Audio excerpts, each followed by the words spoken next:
Europe के नक्शे को अगर हम ध्यान से देखें तो ठीक बीचों बीच एक बहुत ही विशाल और नामुमकिन सी दीवार खड़ी नजर आती है, दी एल्प्स। सदियों से इन ऊंचे बर्फीले पहाड़ों ने हर तरह के सफर और व्यापार का रास्ता ब्लॉक कर रखा था।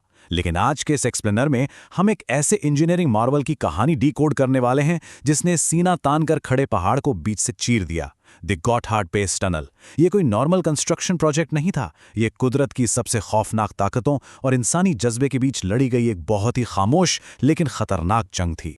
अब इस जंग का असली स्केल समझना बहुत जरूरी है।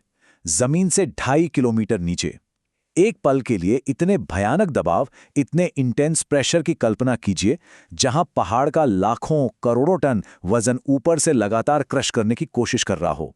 यह प्रेशर इतना ज्यादा है कि किसी भी आम स्टील की मोटी दीवार को कागज की तरह फाड़ कर रख दे। यह सुरंग कोई आम रास्ता नहीं था, बल्कि पहाड़ की जड़ों के नीचे एक ऐसा सफर था जहां जाने की हिम्मत इतिहास में पहले कभी किसी ने नहीं की थी। और बात सिर्फ गहराई की नहीं है, जरा इसकी लंबाई तो देखिए, 57 किलोमीटर, दुनिया की सबसे लंबी और सबसे गहरी सुरंग। इंजीनियरिंग की दुनिया में ना, लंबाई सिर्फ एक रैंडम नंबर नहीं होती, ये सीधे सीधे खतरे का अलार्म होती है। टनल जितनी लंबी होगी, गलती की गुंजाइश उतनी ही कम और तबाही का रिस्क उतना ही ज्यादा होता चला जाता है। सच कहें तो ये अंडरग्राउंड इंजीनियरिंग का अपना माउंट एवरेस्ट है। इतने नामुमकिन काम को मुमकिन बनाने के लिए एक असली दैत्य की जरूरत थी। मिलिए सिसी से। ये एक टनल बोरिंग मशीन थी जिसका सिर्फ कटर हेड ही एक 2 मंजिला इमारत से भी ज्यादा ऊंचा था, और पूरी मशीन लगभग आधा किलोमीटर लंबी। लेकिन पहाड़ इतना ज्यादा सख्त था कि इतनी विशाल मशीन भी अपनी पूरी ताकत लगाकर एक दिन में सिर्फ कुछ ही मीटर पहाड़ काट पाती थी। ये इंसानी सब्र का सबसे बड़ा इम्तिहान था। Section 1, conquering the impossible Alps, नामुमकिन एल्प्स पर फतह। अब सवाल ये है कि आखिर $12.5 अरब के इस मेगा प्रोजेक्ट की जरूरत ही क्यों पड़ी? वजह थी यूरोप का ट्रेड। ट्रकों और ट्रेनों को एल्प्स के ऊपर से उन खतरनाक बर्फीले रास्तों से गुजरना पड़ता था, और ये पूरा का पूरा यूरोप की इकोनॉमी के लिए एक बहुत बड़ा बॉटलनेक बन गया था। इस रुकावट को हमेशा के लिए खत्म करने की कीमत क्या थी? 3 करोड़ टन मलबे की खुदाई। जरा सोचिए, ये इतना ज्यादा मलबा था कि इससे मिस्र के 5 बड़े पिरामिड खड़े किए जा सकते थे। लेकिन कमाल की बात यह है कि इस मलबे को यूं ही फेंका नहीं गया, बल्कि लेक लुजर्न में खूबसूरत आर्टिफिशियल आइलैंड्स बनाने के लिए इसका इस्तेमाल किया गया।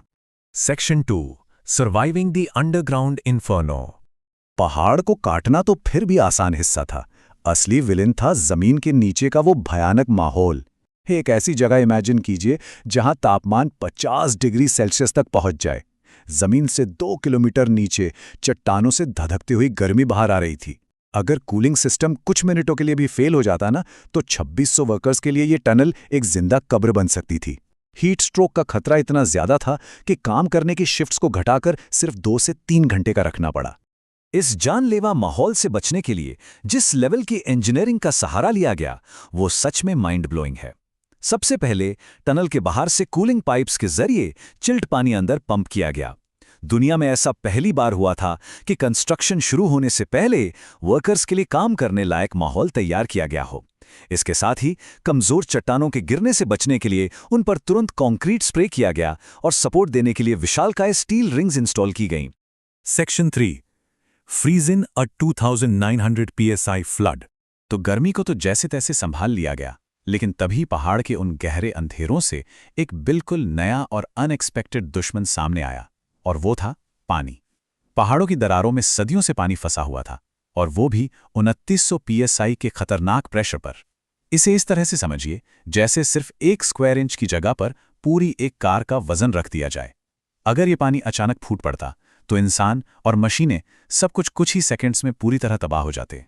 तो सबसे बड़ा सवाल ये उठता है कि इतने भयानक हाई प्रेशर वाले पानी के सैलाब को आखिर रोका कैसे जाए? जब कुदरत का ऐसा खौफनाक रूप सामने हो तो बड़े बड़े इंजीनियर्स भी एक बार के लिए हार मान लेते हैं। लेकिन इंजीनियर्स ने हार नहीं मानी। उन्होंने एक ऐसा हैक निकाला जो लिटरली हैरान कर देता है। उन्होंने तय किया कि इस पानी को बहने ही नहीं देंगे। बोरिंग करने से पहले पहाड़ में छोटे छोटे पाइप्स ड्रिल किए गए और उनमें एक खास फ्रीजिंग लिक्विड पंप किया गया। हफ्तों तक ये प्रोसेस चलता रहा, जब तक कि वो खतरनाक अंडरग्राउंड पानी बर्फ बनकर बिल्कुल सॉलिड नहीं हो गया।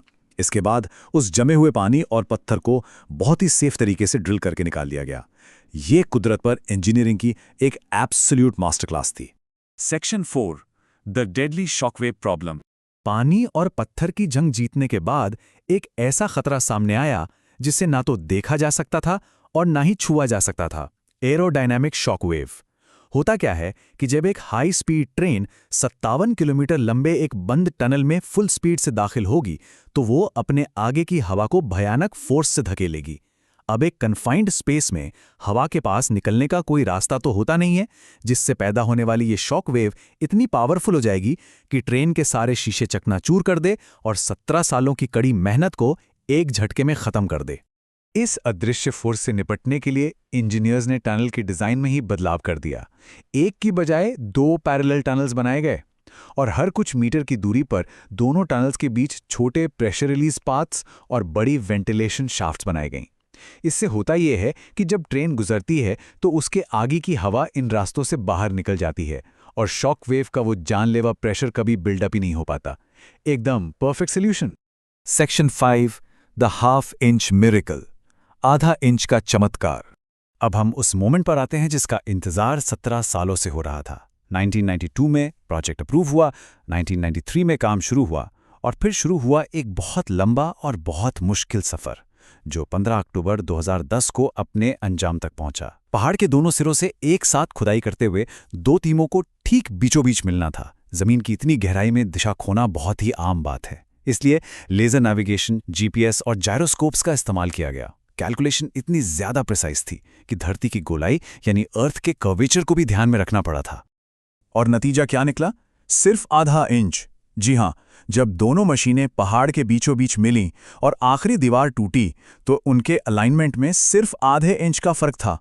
जरा सोचकर देखिए, 50 किलोमीटर से ज्यादा दूर से दोनों तरफ से खुदाई शुरू करना और बीच में आकर सिर्फ आधे इंच के फर्क के साथ मिलना, ये लिटरली ऐसा है जैसे 50 किलोमीटर दूर से किसी सुई में धागा डाल दिया जाए। ये किसी चमत्कार से बिल्कुल कम नहीं था। लेकिन हर बड़े चमत्कार की एक बहुत बड़ी कीमत चुकानी पड़ती है। 9 ये नंबर उसी कीमत की याद दिलाता है। इस महान प्रोजेक्ट को पूरा करने के दौरान 9 वर्कर्स ने अपनी जान गंवा दी। पहाड़ के अंदर पेश आए अलग अलग हादसों में वो कभी वापस नहीं लौट सके। टनल के एंट्रेंस पर बना उनका मेमोरियल हमें हमेशा ये याद दिलाता रहेगा कि इस इंजीनियरिंग के करिश्मे की नींव में किन लोगों ने अपना खून पसीना और अपनी जान दी है। तो आखिर में ये गहरा सवाल हमारे सामने आता है, पहाड़ों को हिलाने की असली कीमत क्या होती है? ये सिर्फ कंक्रीट, स्टील या भारी मशीनों की कहानी नहीं है।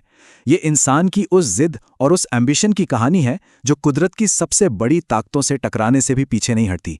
ये उन 2600 वर्कर्स के 17 सालों के संघर्ष की कहानी है जिन्होंने पूरी दुनिया को दिखा दिया कि नामुमकिन को मुमकिन कैसे बनाया जाता है।